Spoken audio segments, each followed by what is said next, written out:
Like most of you, when Bob called to tell me that he was retiring, I was not surprised, but I was selfishly disappointed.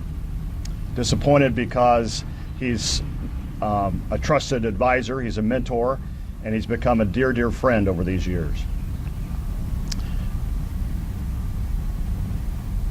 I thought about, how do you honor a man who's done so much for me personally? How do you honor a man who has so many awards? Then I started thinking about what Bob has done with me and with other community leaders. I thought of the Convention Hotel right across the street. I dare say it would not be there today if it were not for Bob and Old National Bank. Then I look at this wonderful building, and I recall how Bob joined me and others in lobbying then Governor Pence, the legislative delegation from our region, and legislative leadership to include $26 million in a state budget to have this constructed. Then you hear what's going on across the street, the site's being prepared for the second building on this campus, housing a new Deaconess Clinic and clinical research that will be conducted by IU, funded in part by regional cities. Bob joined me and many others from our community to lobby the Indiana Economic Development Corporation to be designated a regional cities region. Bob was there. So what you see, what I've just described, is an evolution of a very important corridor in our city. So without further ado, Bob, it is my pleasure to announce today that in an upcoming member meeting of the Evansville City Council, the City of Evansville will be renaming a portion of Walnut Street from 2nd Street to Martin Luther King Jr. Boulevard in your honor.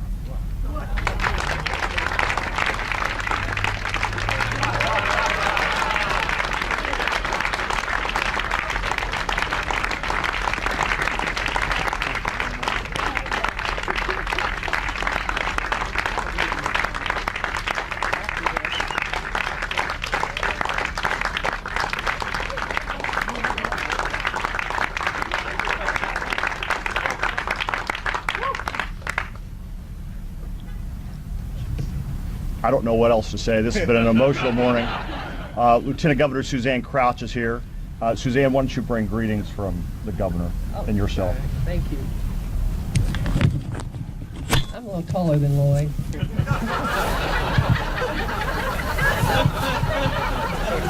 Maybe this is the long and the short of Evansville, huh?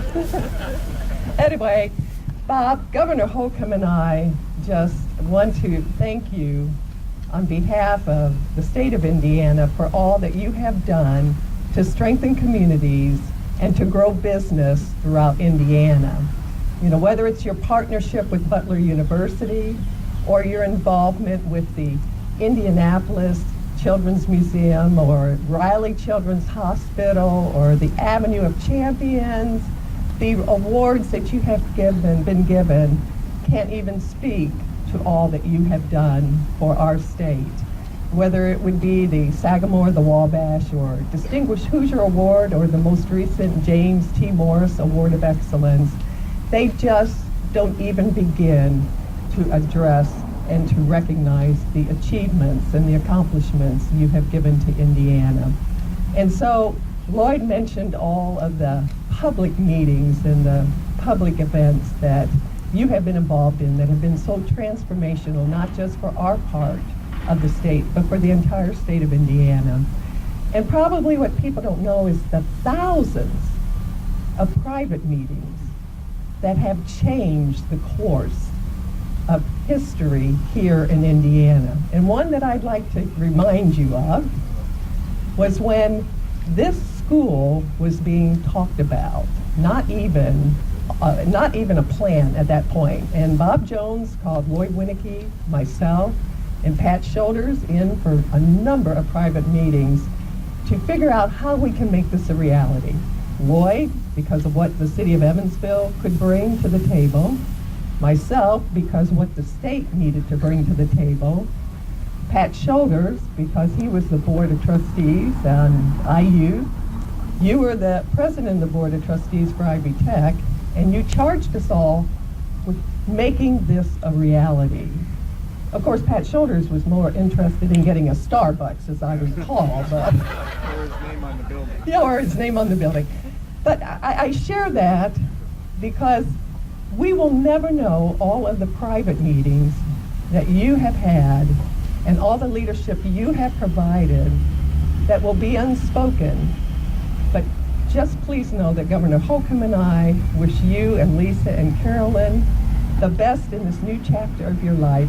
We will never, ever forget all that you have done, not just for Evansville and Southern Indiana, but for the state of Indiana. So thank you.